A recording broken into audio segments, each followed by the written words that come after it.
Welcome back to the Stockboy Gaming channel for a very special video. This is my 100th upload. That's absolutely crazy.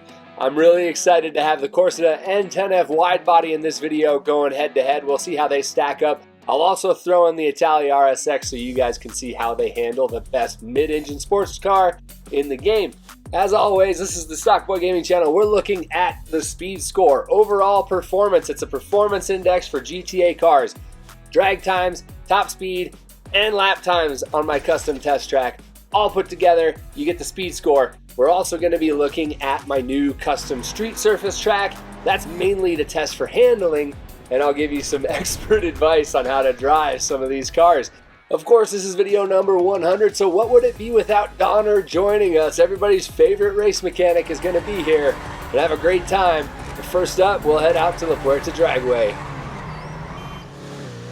This track is a custom real drag strip, no weird airport drags here. Everything you see is a real drag time. So we've got all sorts of good stuff. And hey, by the way, I've updated all my graphics. I want a number 100 to be special. This is what these videos are going to look like going forward. First up, 10F Widebody on the left side, Corsita on the right. The big question, these mid-engine sports cars, how fast are they? Well, this is test number 1 of 4. You can see off the line that 10F Widebody beats the Corsita to the 8th mile line. It's going to continue pulling all the way to the quarter-mile line.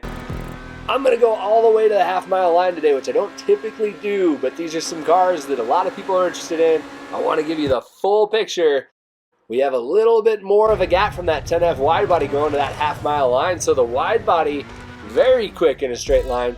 Corsita's fast too, though. Don't discount the Corsita based on this. Now, how can the 10F take on the king, the Itali RSX? You can see it's a little bit behind at the 8th mile line. But now we're going to get to that quarter-mile line and things are going to get a little more interesting. It's closing the gap.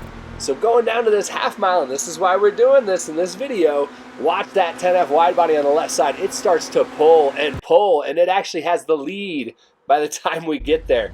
Looking at these drag times, all 3 of these cars in the 6s for the 8th mile, and the 10s for the quarter mile, and the 18s for the half mile. For this game, that's crazy fast. They're all really good. The Corsita, really close to the performance of the Jugular, which if you're familiar with me, I call one of the most underrated cars in all of GTA. But now, we're heading out to test average speed around a custom tri-oval. I love this track, and we're going to see just how fast these cars are. Can they hang with the RSX? Because the RSX is unbelievable here. And this is where my buddy Donner brings me my race spec cars. So, 6 different cars essentially in this video. I love doing videos this way. You'll see nice little transitions from one car to the other. No big deal, just a little editing magic there. The Itali RSX is crazy fast here on this Speedway. It loves the bumps and hills. So, the Corsita and this new 10F Widebody are going to have a little bit of trouble keeping up here. But if they can get close, we're going to have a battle to the end here. This new 10F Widebody, is it fast enough as we cross that start-finish line? No. You can see it actually ties the Sentinel Widebody Classic exactly, which you probably didn't expect. What's awesome, that Corsita almost at 140 is really fast. But like I said, the Itali RSX, 146, so fast here. How's that going to translate, though? All this stuff, let's put it together, go to the Stockboy test track. You don't get to do a whole lot of top speed here. This is mainly handling. And my performance score, the speed score, takes acceleration into consideration with the fancy math and all that good stuff too. So you get a really good idea with that speed score what these cars look like.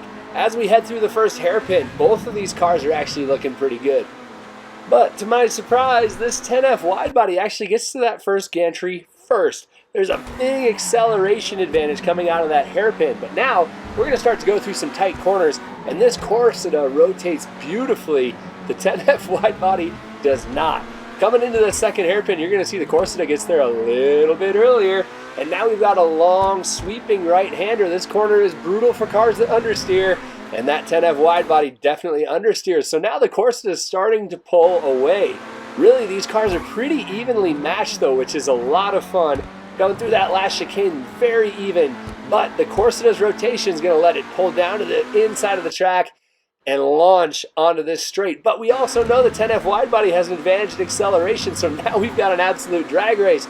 Going down to the start-finish line, That extra rotation you get in the Corsita makes a huge difference. And now it gets to try to take on the Itali RSX. I'll tell you, the RSX does the lap here in 55 seconds. If you're new here, that's nuts. Anything under really 60 seconds is fast. Anything in the 57, 58 seconds range is very fast. The fact that this car can do a 55 here shows that it has no business in the sports class. But the Corsita is really keeping up, and that has everything to do with its beautiful handling and rotation. The problem is that the Itali RSX is so stable and grippy on this surface that it just absolutely flies, and then you have the all-wheel drive initial traction coming out of corners, all that stuff put together, and it just goes. This Corsita is awesome to race, and it feels so much better than the RSX. But really, as we can see here, there is not much competition between these two when it comes to racing on this track and surface. You're going to want to believe me when I say you have to stick around for my street surface test between these two especially. But you can see a pretty sizable gap there, even though Rockstar won't let me get to the finish line in that recording. Now, if you watch the whole video, you know what's considered fast here. That Corsita is awesome. The 10F Widebody can't quite hit 57 seconds, but it's still really good. And it's interesting that it's close to the HSW Sterling GT. They're very different in performance, but similar in a way too, I guess. When you look at the speed score, though, this is everything put together. There's your order. Corsita over 10F. We're going to put that to the test on my street surface track. We're going to see how they do there. This track is very different as well. You have 5 warm-up laps, 3 laps from a start. It's going to be really interesting to see how these cars stack up against each other. So many different factors. Mainly what I'm looking at, though, are handling characteristics. We'll talk about that. These are not 100% laps, but there is something really interesting here that you're going to see.